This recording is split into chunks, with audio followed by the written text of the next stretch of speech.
بات میں دعائیں جلدی قبول ہوتی ہے، اور خاص بات دعائیں کس کی قبول نہیں ہوتی؟ پہلے اس عنوان کا نام یہی ہم نے رکھا تھا، دعائیں کیوں قبول نہیں ہوتی۔ پھر پہلے میں نے کہا بہت چھوٹا عنوان ہو جائے گا، ذرا وسعت لاتے ہیں، دعا مومن کا ہتھیار۔ تو انشاءاللہ یہ عنوان آئے گا۔ بہت سے لوگ دعا قبول نہیں ہو رہی، کہاں سے ہوں گی؟ دعائیں کی شرائط میں تو اترو، پہلے کنڈیشن تو لاگو کرو، ٹھیک ہے؟ تو آئیے دعا کی فضیلت کیا ہے، میں نے کچھ تو باتیں رکھی اور رکھ دیتا ہوں۔ دعا آپ صلی اللہ علیہ وسلم فرمایا عبادت ہے، جامع ترمذی کی روایت۔ اسی طرح اللہ سے دعا مانگنے والا جو ہے بڑی عظمت والا عمل ہے، اللہ سے دعا مانگنا عظمت والا عمل ہے۔ ترمذی کی روایت ہے، آپ صلی اللہ علیہ وسلم فرمایا کہ دعا سے زیادہ عظمت والا کوئی عمل اللہ کے نزدیک نہیں ہے۔ دعا کرنا بہت عظمت والا عمل ہے، اور اس سے زیادہ عظمت والا اللہ کے نزدیک کوئی عمل نہیں۔ اسی طرح دعا تقدیر بدل سکتی ہے، آپ صلی اللہ علیہ وسلم نے فرمایا، یہ بھی جامع ترمذی کی روایت، آپ نے فرمایا اگر کوئی چیز تقدیر کو بدل سکتی ہے تو وہ دعا ہے۔ کتنی افضل چیز ہے نا دعا، سب کر سکتے ہیں ہم اور سب کی قبول بھی ہوتی ہے، تو دعا ہے۔ اسی طرح دعا نازل شدہ اور غیر نازل شدہ تمام آفت اور بلاؤں کا حل ہے۔ آپ صلی اللہ علیہ وسلم فرماتے ہیں، یہ جامع ترمذی کی روایت، آپ نے فرمایا اور کہا جو ہے دعا نازل شدہ آفات اور جو ابھی نازل نہیں ہوئی سب کے لیے نفع بخش ہے، لہٰذا اے اللہ کے بندو دعا ضرور کرو۔ مطلب جو بلائیں تم پر نہیں آئی اور جو بلائیں آئی ہوئی ہیں دونوں کو ٹالنے کا حل راستہ کیا ہے؟ دعا کرو۔ یہ نہیں کہا کہ اے امت مسلمہ کے ولیوں تم دعا کرو، سب سے کہا نا۔ اگر خاص ہوتی دعا کہ اللہ گناہ گار کی نہیں سنتا تو کہتے نا کہ اے امت مسلمہ کے نیک لوگوں تم دعا کرو، اس لیے کہ جو بلا اتری ہے اور جو اترنے والی ہے وہ اسے ٹل جاتی ہے۔ نہیں کہا نا، تم سب دعا کرو، ٹھیک ہے، ہم سب سے کہا۔ اسی طرح دعا کرنے والے کو اللہ کبھی محروم نہیں رکھتے۔ دعا کے لیے ہاتھ اٹھانا یہ مسنون ہے، سنت طریقہ یاد رکھیے، آپ ہاتھ اٹھانا چاہیے دعا کے لیے، لیکن ہاتھ بہت لمبے لمبے نہیں پھیلانا، سوائے اس کے کہ آپ صلی اللہ علیہ وسلم عموماً جب ہاتھ اٹھاتے تو ہاتھ نزدیک ہوتے، ملے ہوئے ہوتے، حدیث میں آتا ہے ہاتھ ملے ہوئے ہوتے، ٹھیک ہے۔ اور جب آپ بہت شدت ہوتی تو ہاتھ کو دور نہیں کرتے، وہاں پر شدت کی دعا تو ہاتھ کھولتے جاتا ہو نہیں، جب آپ شدت سے دعا کرتے تو ہاتھ اوپر کی طرف جاتے۔ جتنی شدت ہوتی دعا ہوتی کہ بدر میں آپ نے ہاتھ اتنے اوپر کیے تھے کہ آپ کے بغل نظر آ رہے تھے، اور بارش نماز استسقاء میں آپ اتنے اوپر ہاتھ کرتے اور الٹے کرتے کہ آپ کا بغل نظر آتا۔ تو دعا کی شدت جتنی زیادہ ہوں گی آپ ہاتھ اتنے اوپر اٹھائیں گے اللہ کی طرف، اوپر کی طرف۔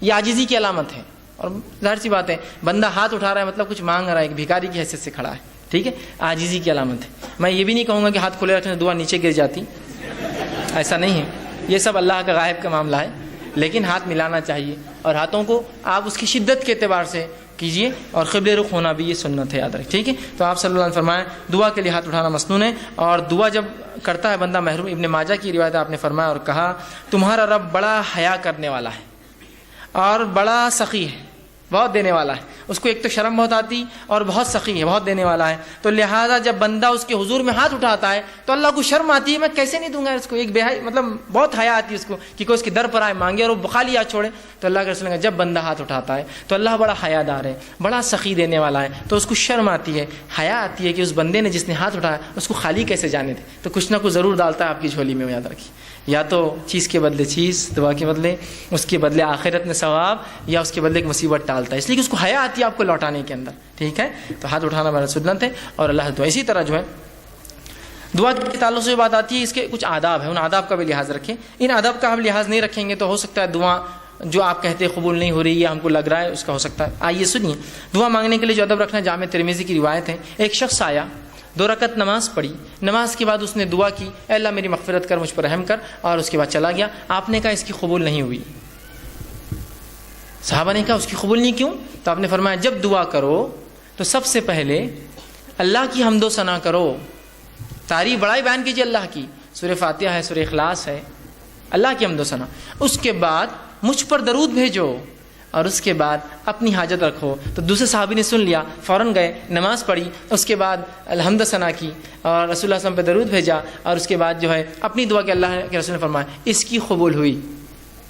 یہ ادب ہے دعا کا، یاد رکھیے۔ ان کو ضروری نہیں کہ آپ جلدی میں ہو، مصیبت میں ہو تو آپ سیدھے پکارے اللہ کو، لیکن جب آپ اطمینان سے دعا کر رہے ہیں تو ضرور اس ادب کا لحاظ رکھیے کہ پہلے اللہ کی حمد و ثنا، نبی اکرم صلی اللہ علیہ وسلم پر درود، اپنی حاجت اس کے بعد رکھیے، اور اس کے اندر بالخصوص اپنی مغفرت کے ساتھ شروع کیجیے، اللہ میری مغفرت، اس کے بعد میرے فلاں عمل اور فلاں عمل اور فلاں عمل، ٹھیک۔ اسی طرح دعا جامع ہو، کم الفاظ والی ہو، اور 2 ٹوک ہو، ڈائریکٹ ٹو پوائنٹ ہو۔ جامع سمجھتے آپ؟ کم الفاظ والی۔ آپ صلی اللہ علیہ وسلم لمبے لمبے الفاظ پسند نہیں کی دعا میں، خوب لمبے لمبے اشعار پڑھ رہے، یہ پڑھ نہیں، جامع ہو۔ جیسا کہ ایک شخص جو ہے وہ دعا کر رہے تھے اور کہتے اللہ مجھے جنت دے، جنت کے سیدھے ہاتھ پہ اتنے درخت دے، جنت کے الٹے ہاتھ پہ اتنے درخت دے، جنت کی کھیت.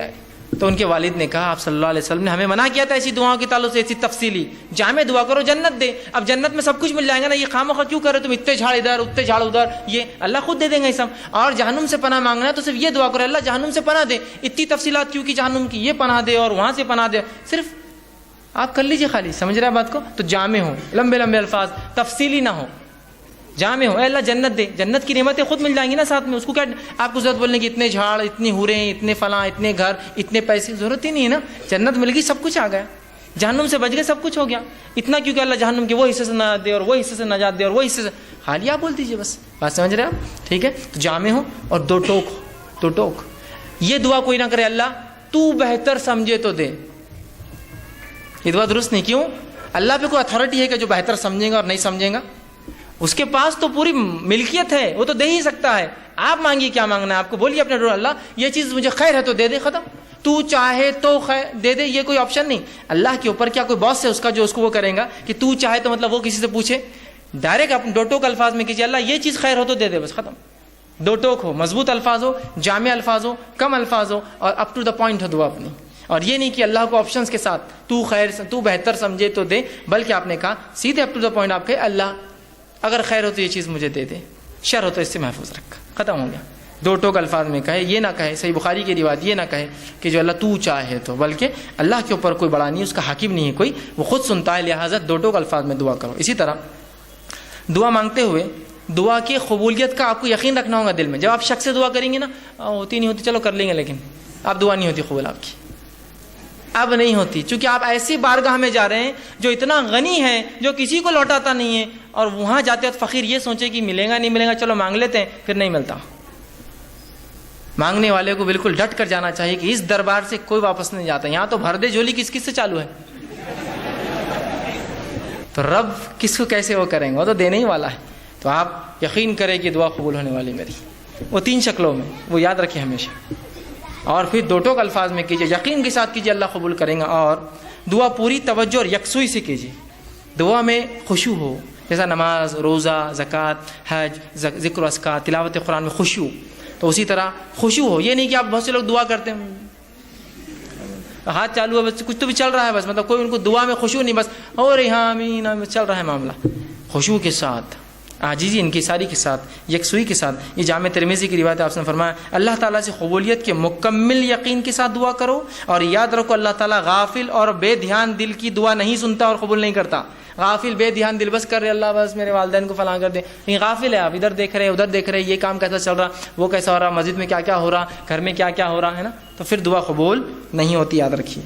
اسی طرح دعا کے ادب میں یہ ادب بھی ہے، دعا مانگنے سے قبل اپنے گناہوں کا اعتراف کیجیے اللہ کے سامنے. یہ حاکم کی روایت ہے، آپ صلی اللہ علیہ وسلم فرمائے جب بھی تم اللہ سے دعا مانگو تو اپنے گناہوں کا پہلے اقرار کرو، اللہ میں گناہ گار ہوں، میں خطا کار ہوں، مجھ سے گناہ اور خطا ہوئے، لیکن تو میرا رب ہے، اس گناہ اور خطاؤں کے بعد بھی مجھے یقین ہے تو میری دعا سنے گا. تو اپنی گناہوں کا اعتراف کیجیے اور پھر اپنی حاجت مسائل اس کے سامنے رکھیں. ٹھیک ہے، تو گناہوں کا اعتراف یہ ضروری ہے. ٹھیک. اسی طرح خاص دعاؤں کے لیے آپ 3 بار بھی دہرا سکتے ہیں. خاص دعاؤں کے لیے اسپیشل جو آپ کی دعائیں ہوں کچھ، تو آپ 3 بار دہرائیے، اس کی سنت ہے، یہ اس کا ادب بھی ہے. آپ صلی اللہ علیہ وسلم کے طرف ابن ماجہ کی روایت ہے، آپ نے جنت طلب کی اور جہنم سے پناہ مانگا 3 بار کہا اللہم اسألک الجنہ ونعوذ بک من النار، 3 بار کہا. کہ تو بہت اہم دعا ہے نا، جنت پانے کی